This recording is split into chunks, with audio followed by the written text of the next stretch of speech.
எதையும் மாற்றி பேசுவேன் அந்த அண்ணாமலை அல்ல. நீங்க பாப்பீங்க, நான் ஏற்கனவே உங்களுக்கு நிறைய பேசிட்டேன் டெல்லியில. என்னால யாருக்கும் பிரச்சனை வராது. மாத்தி மாத்தி பேசுறவன் அண்ணாமலை கிடையாது. மாநில தலைவர் பொறுப்பிலிருந்து அண்ணாமலை அவர்கள் விலகல், இந்த செய்தியை தான் தமிழ்நாடு முழுவதுமாக பேசு பொருளாக எல்லாருமே பேசிகிட்டு இருக்காங்க.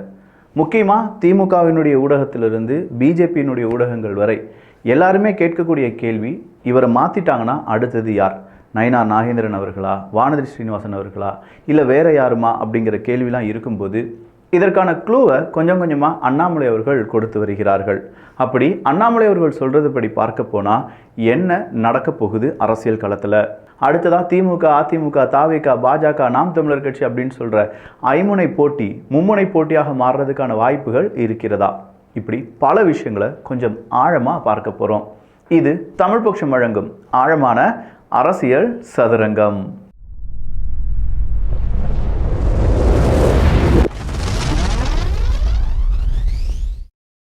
அண்ணாமலை அவர்களுடைய கடந்த 2 பேட்டியை நீங்கள் எடுத்து பார்த்தீங்கன்னா அவர் ஒரு முடிவுக்கு வந்திருக்கார் அப்படிங்கிறத தெளிவாக நம்மளால் பார்க்க முடியுது. நான் பதவிக்காக அரசியலுக்கு வந்தவன் கிடையாது. நான் அரசியலுக்கு வந்த வேகம், அந்த தேவை, அந்த நெருப்பு, இது எல்லாமே என் மனசில் இருந்துகிட்டா தான் இருக்குது. நான் வேறு எந்த தலைவருக்காகவும் அரசியலுக்கு வரல. நான் மோடி அவர்களுக்காக தான் அரசியலுக்கு வந்தேன். அடுத்த 100 வருடங்களுக்கு மோடி மாதிரியான ஒரு தலைவர் வரப்போகிறது கிடையாது. பிஜேபி இந்தியாவினுடைய சுதந்திரத்திலிருந்து பல நேரங்களிலும் பல முக்கியமான முடிவுகளை எடுக்கக்கூடிய ஒரு கட்சியாக இருந்திருக்காங்க. ஆனால் அதில் ஒரு மாநில தலைவர் அப்படின்னு சொல்றது வெங்காயம் மாதிரி தான். மாநில தலைவர் பதவி வெங்காயம் மாதிரி சொல்லியிருக்கேன். நான் சொல்லியிருக்கேன். ஆனால் என்ன வெங்காயம் சொல்லிட்டீங்க? ஆமாம், உரிச்சு பார்த்தா உள்ள ஒன்றும் இல்லையா? வெங்காயம் உரிச்சு பார்த்தா ஒன்றும் இருக்கும். என்னுடைய மாநில தலைவர் பதவி அப்படிங்கிறது வெங்காயம் மாதிரி உரிக்க ஒன்றுமே இருக்காது. நான் ஒரு பதவிக்காக அரசியலுக்கு வந்தவன் கிடையாது. இதை விட 10 மடங்கு அதிகமான அதிகாரத்தை பார்த்துட்டு வந்தவன். எனக்குன்னு ஒரு தனிப்பட்ட வாழ்க்கை இருக்குது. என்னுடைய ஆடு மாடு கோழி, நான் போனேன், தோப்புக்கு போனேன் அப்படிலாம் சொல்லி அண்ணாமலை அவர்களுடைய ஸ்பீச்சில் தலைவர் பதவி போனாலும் பரவாயில்லை, என்னுடைய வாழ்க்கை இப்படி தான் இருக்க போகுது அப்படிங்கிறத ரொம்ப நிதானமாக அதே நேரத்தில் எல்லாருக்கும் புரிகிற மாதிரியும் சொல்லிட்டார். ஆனால் இதை நேரடியாக சொல்லியிருக்கலாமே. எஸ், தலைவர் பதவியில் இப்படி பிரச்சனை இருக்குது, நான் தலைவராக இருந்தேன் அப்படின்னா பல நபர்களுக்கு பிரச்சனை அப்படின்னு சொல்கிறாங்களே, இதற்கும் அவர் விளக்கத்தை கொடுத்திருக்கிறார். என்னால் யாருக்குமே எந்த பிரச்சனையும் வராது, நான் எந்த கட்சிக்கும் எதிரானவன் ஆதரவானவன் அப்படிலாம் கிடையாது, எனக்கு தேவை பாஜகவினுடைய வளர்ச்சி தான் அப்படின்னு சொல்கிறார். ஸோ இந்த இடத்துல அண்ணாமலை அவர்கள் இப்போது மாநில தலைவராக இருந்தார்கள் என்றால் அதிமுகவினுடைய கூட்டணி அப்படிங்கிறதுல சின்ன சின்ன பிரச்சனைகள் வரலாம். அந்த பிரச்சனை வராமல் இருப்பதற்கு மேலிடம் என்ன செஞ்சுருக்காங்க, அண்ணாமலை அவர்களுக்கு வேறு பதவியை கொடுத்துட்டு இணையமைச்சராகவோ, எல் முருகன் அவர்களுக்கெல்லாம் கொடுத்தாங்கல்ல, அதே மாதிரி இணையமைச்சராகவோ இல்லாட்டி வேறு அமைச்சர் பொறுப்பில் ஏதாவது கொடுத்துட்டு அண்ணாமலை அவர்களும் முக்கியத்துவம் வாய்ந்தவர் தான் அப்படிங்கிறதை காண்பித்து அதற்கு பதிலாக மாநில தலைவராக இங்கே இருக்கக்கூடிய யாரையாவது, குறிப்பாக நயினார் நாகேந்திரன் அவர்களுடைய பெயர் அடிபட்டு இருக்கு. ஸோ கட்சி வட்டாரத்தில் இப்போ நயினார் நாகேந்திரன் அவர்கள் கூட நிறைய பேர் புகைப்படம் எடுத்துக்கொள்கிறார்கள், பேசுகிறார்கள் அப்படிங்கிற அந்த செய்தியெல்லாம் இன்றைக்கி நம்ம பார்க்கலாம். அதே மாதிரி நம்முடைய சட்டசபையில் கூட நயினார் நாகேந்திரன் அவர்களுக்கான ஒரு ஸ்பெஷலான ஈவெண்ட் எல்லாமே இன்றைக்கி நடந்துச்சு அப்படின்னு சொல்லி பார்த்தோம். இது எல்லாம் பார்க்கும்போது அடுத்ததாக பாஜகவினுடைய மாநில தலைவராக நயினார் நாகேந்திரன் அவர்கள் வர்றதுக்கான வாய்ப்புகள் அதிகமாக இருக்கின்றன. இல்லைப்பா, வானதி ஸ்ரீனிவாசன் அவர்கள் இருக்காங்க, தமிழிசை சவுந்தரராஜன் அவர்கள் இருக்காங்க, ஹெச் ராஜா அவர்கள் இருக்காங்க, அப்போ இவங்கெல்லாம் விட்டுட்டு நயினார் நாகேந்திரன் அவர்களுக்கு கொடுத்துருவாங்களா அப்படின்னு கேட்டால் இவங்கெல்லாம் இருக்காங்க.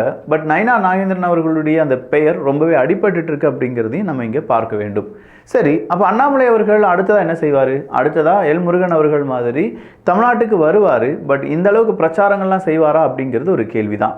அண்ணாமலை அவர்கள் இருக்கிறதுனால தான், எப்படி மோடி இருக்கிறதுனால அண்ணாமலை அவர்கள் அரசியலுக்கு வந்தேன்னு சொன்னாரோ அதே மாதிரி அண்ணாமலை அவர்கள் இருந்ததுனால நிறைய பேர் அரசியலுக்கு வந்திருப்பாங்க, நிறைய பேர் பிஜேபிக்குள்ளே வந்திருப்பாங்க. அவங்க இந்த முடிவை எப்படி எடுத்துக்கொள்ள போகிறார்கள் அப்படிங்கிறது தெரியல. போஸ்டராகவே ஒட்டியிருக்காங்க, எங்களுக்கு அண்ணாமலை வேண்டும், எங்களுக்கு அதிமுகவினுடைய கூட்டணி வேண்டாம் அப்படின்னு சொல்லி சில இடங்களில் பாஜக சார்பாக போஸ்டர்ஸ் அப்படிங்கிறதெல்லாம் ஒட்டப்பட்டிருக்கிறது. நிறைய பேர் அதிமுக திமுகவினுடைய கூட்டணி வந்தால் மட்டும்தான் திமுகவினுடைய கூட்டணி அப்படிங்கிறதுல கொஞ்சமாக ஒரு என்ன செய்ய முடியும், ஒரு இம்பாக்டை கொடுக்க முடியும் அப்படின்னு சொல்லியிருக்காங்க. ஆனால் உண்மையிலேயே அதிமுக பிஜேபி கூட்டணி அப்படிங்கிறது இம்பாக்டை கொடுக்கணும்னா அந்த அளவுக்கு களத்தில் வேலை செய்தாக வேண்டும். திமுகவினுடைய கள வேலைகள் அப்படிங்கிறத ஆரம்பிச்சிட்டாங்க. குறிப்பாக திமுகவினுடைய அந்த கூட்டணி கட்சிகள் அப்படின்னு சொல்லக்கூடிய காங்கிரஸாக இருக்கட்டும், இல்லாட்டி கம்யூனிஸ்ட் கட்சிகளாக இருக்கட்டும், இல்லாட்டி விசிகாவாக இருக்கட்டும், இவங்க எல்லாம் இப்போதே கேம்பெயின் ஆரம்பிச்சிட்டாங்க. இவங்கெல்லாம் அடிக்கடி மாநாடு போடுறாங்க, அந்த மாநாட்டில் அரசியலை பற்றி பேசுகிறாங்க, அந்த மாநாட்டில் ஸ்டாலின் அவர்களை பற்றி பேசுகிறாங்க. ஸோ பாஜகவில் ஒரு பெரிய மாற்றம் வந்திருக்கு, அது இல்லைன்னு நம்ம சொல்ல முடியாது. அந்த மாற்றம் என்ன அப்படிங்கிறதுக்கான கன்ஃபர்மேஷன் ஓரிரு தினங்களில் நமக்கு தெரிஞ்சிடும். ஏன் இன்னைக்கு ஈவினிங் தெரிஞ்சாலும் தெரிஞ்சிடலாம். டெல்லியில் நான் ஒரு ஃபைலை கொடுக்க போகிறேன், டெல்லியில் நான் இதை பற்றி எல்லாத்தையுமே சொல்லிட்டேன் அப்படின்னு சொல்லி அண்ணாமலை அவர்கள் சொல்லியிருப்பது அவருடைய பதவி பறிபோறதுக்கான வாய்ப்புகளை அதிகமாக காண்பிக்கின்றன. சரி, அண்ணாமலை அவர்களுக்கு வந்த சேஞ்சர் அப்படிங்கிறத பார்த்துட்டோம். ஆனால் கொஞ்சம் நாட்களாகவே தமிழக அரசியலை உற்று கவனிக்கக்கூடிய ஒரு நபராக இருந்தீங்க, இல்லை அப்பப்போ வந்து லைட்டாக உன் வீடியோ மட்டும் பார்ப்பேன் விக்கி அப்படின்னு சொன்னால் கூட பரவாயில்லை. இவ்வளோ நாள் உதயநிதி ஸ்டாலின் அவர்களுக்கு பெரிய முக்கியத்துவத்தை திமுக கொடுத்துட்டு இருந்தாங்க. என்ன நடந்தாலும் சரி உதயநிதி ஸ்டாலின் அவர்களுடைய பெயர் இருக்கும்.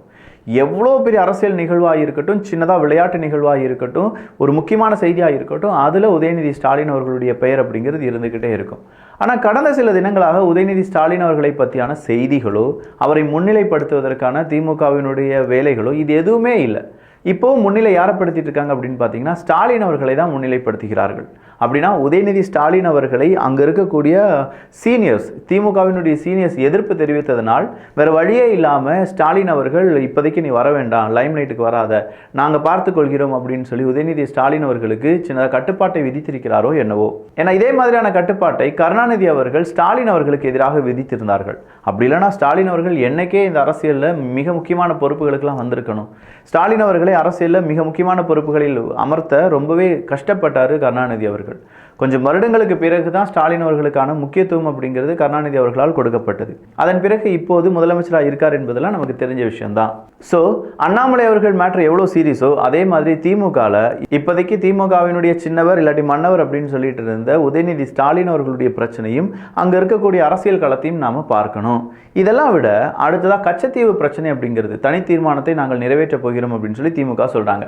சார், கச்சத்தீவை விட்டு கொடுத்ததே நீங்கள் தான் சார், உங்களுடைய கூட்டணி கட்சி காங்கிரஸ் தான் சார், காங்கிரஸ் விட்டு கொடுக்க நீங்கள் கருணாநிதி அவர்கள் அதற்கு சம்மதம் தெரிவிக்க, ஏன்னா கச்சத்தீவு கொடுக்கப்பட்டு விட்டது. அப்போ நம்ம தமிழ்நாட்டிலேருந்து ஒருத்தர் வந்து வழக்கு தொடர்கிறார், இந்தியாவில் இருக்கக்கூடியவங்க இந்தியாவில் எங்கே வேணாலும் போகலாம், நான் கச்சத்தீவுக்கு போகணும் அப்படின்னு சொல்லும்போது தமிழ்நாடு சார்பாக கருணாநிதி அவர்கள் ஒரு அறிக்கை கொடுத்திருக்கிறார், இப்போது கச்சத்தீவு இந்தியாவின் கைவசம் இல்லை அப்படின்னு சொல்லி. ஸோ அவங்களுக்கு போனதும் கச்சத்தீவை காங்கிரஸ் சார்பாக இந்திரா காந்தி அவர்கள் விட்டு கொடுத்தது எல்லாமே தெரியும். அப்போ இதற்கு செல்வம் அவர்கள், செல்வ பெருந்தகை அவர்கள் என்ன சொல்றாங்க அப்படின்னா 282 ஏக்கர் குடிக்க தண்ணி கூட இல்லாத ஒரு வானம் பார்த்த பூமியை ஒரு சின்ன இடத்தை கொடுத்துட்டு அந்த இந்திரா காந்தி இந்தியாவிற்கு எத்தனை லட்சம் ஏக்கரை பெற்றெடுத்திருக்கிறார். ஒரு அக்ரிமெண்ட் பார்க்க கூடாது, ரெண்டு அக்ரிமெண்ட் பார்க்கணும். இப்பவும் சரிதான். கச்சத்தீவை விட்டு கொடுத்ததெல்லாம் தவறு கிடையாது அப்படின்னு சொல்லியிருக்கார். அவர் சொல்லியிருக்கிறத பார்த்தா கச்சத்தீவை விட்டு கொடுத்தது சரிதான், காங்கிரஸ் அது தவறு என எப்போதுமே சொல்லாது. வெறும் 272 ஏக்கர் நீரே இல்லாத வானம் பார்த்த பூமியை கொடுத்துவிட்டு பல லட்சம் ஏக்கர் நிலத்தை இந்தியாவிற்கு பெற்றுக் கொடுத்திருக்கிறார் இந்திரா காந்தி அவர்கள் இப்படின்னு சொல்லியிருக்காரு செல்வ பெருந்தகை அவர்கள். ஸோ இந்தியாவுக்கு எதிரி வேறு எங்கேயுமே இல்லை, இந்தியாவுக்குள்ளே தான் இருக்காங்க. இந்தியாவினுடைய நிலப்பரப்பை யாருக்கு விட்டு கொடுத்தாலும் அது தவறே கிடையாது, அதெல்லாம் உண்மைதான், அதெல்லாம் சரிதான், அதெல்லாம் நாங்கள் சரியாக தான் செஞ்சுருக்கோம் அப்படின்னு சொல்லக்கூடிய நபர்கள் இவர்கள் தான் அப்படின்னு சொல்லி இவங்களுக்கு எதிராக இன்னைக்கு சோஷியல் மீடியாவில் நிறைய போஸ்ட் அப்படிங்கிறத பார்க்க முடிகிறது. அண்ணா இந்திரா காந்தி அவர்கள் தாரை வார்த்து கொடுத்து விட்டார்கள் என்று ஒரு சில தலைவர்கள் அங்கே பேசினார்கள். அது உண்மை இல்லை, உண்மைக்கு புறம்பான செய்தியை பரப்பி வருகிறார்கள். மாண்புமிகு முதலமைச்சர் கொண்டு வந்த தீர்மானத்தை வெற்றி பெற செய்வோம், கச்சத்தீவை மீட்டெடுப்போம். அப்போ இந்த கச்சத்தீவை மீட்டெடுக்கிறதுக்காக நம்ம என்ன செய்யணும் அப்படின்னு சொல்லும்போது நான் ஒரு 56 லெட்டர் எழுதியிருக்கேன். எடப்பாடி பழனிசாமி அவர்கள் நீங்கள் என்ன செஞ்சுருக்கீங்க, போன தடவை இந்த டெல்லி போயிட்டு வந்தீங்களா, இப்போ என்ன பேசுனீங்க அப்படின்னு சொல்லி ஸ்டாலின் அவர்கள் காரசாரமாக கேட்கிறார். அப்போ எடப்பாடி பழனிசாமி அவர்கள் வெளியில் வந்து ஒரு பிரஸ் மீட்டை கொடுக்குறாரு. இப்பொழுது தேர்தல் வருகிறது, அடுத்த ஆண்டு தேர்தல் வரப்போகுது. திமுக கட்சி ஒரு நாடகத்தை அரங்கேற்றிருக்குது.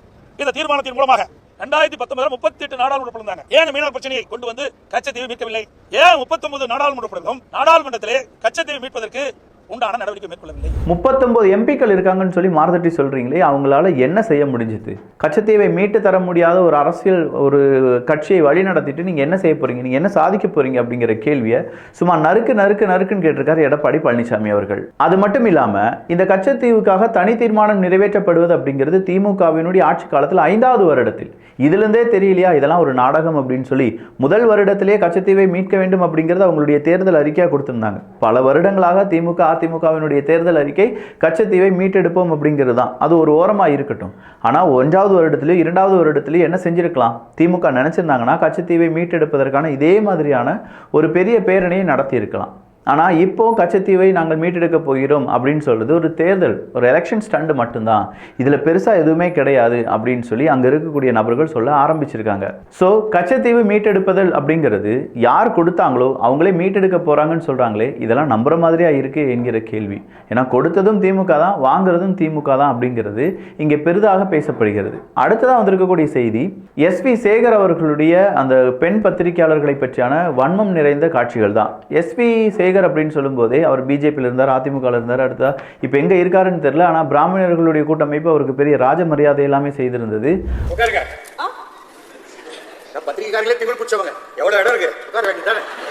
அப்படிப்பட்ட SV சேகர் வாங்க இங்கே உட்காருங்க அப்படின்னு சொல்லி பத்திரிகையாளர்களை உட்கார வைத்து இடமே இல்லையே, சீட்டே இல்லையேன்னு சொல்லும்போது இங்கெல்லாம் எவ்வளோ சீட் இருக்குன்னு சொல்லி மடியை காண்பித்திருக்கிறார். இந்த மாதிரியான கொச்சையான வசனங்கள் ஒரு பத்திரிகையாளரை அவமானப்படுத்தும் விதமாக இருப்பதால் இப்போ SV சேகருக்கு எதிராக பெண் பத்திரிகையாளர்கள் எல்லாருமே பல நபர்கள் ஒன்றிணைந்து ஒரு வழக்கை தொடர்ந்திருக்கிறார்கள். ஆல்ரெடி ஒரு வழக்கு SV சேகர் அவர்கள் மீது இருந்தது என்பதும் குறிப்பிடத்தக்கது. ஆனால் மறுபடியும் அவர் பாஜக திமுக போன பிறகு அதிகமாக விமர்சனம் செய்யப்படாமல் இருந்தார். இப்போது மீண்டும் விமர்சனத்துக்குள் ஆளாகி இருக்கிறார் SV சேகர். SV சேகரனுடைய இந்த நடவடிக்கை, அண்ணாமலை அவர்களுடைய அடுத்த பேச்சு, அடுத்ததாக இருக்கக்கூடிய சில முக்கியமான நிகழ்வுகள் என்ன அப்படிங்கிறதெல்லாம் தெரிந்து கொள்வதற்கு நீங்க செய்ய வேண்டியது நம்ம அரசியல் சதுரங்கம் சேனலை சப்ஸ்கிரைப் பண்ணிக்கோங்க. கீழே அதற்கான லிங்க் எல்லாமே இருக்கு. நம்ம சேனலை சப்ஸ்கிரைப் பண்ணிக்கோங்க. நல்லதை பகிர்ந்து நல்ல சமுதாயத்தை உருவாக்குவோம். நன்றி, வணக்கம்.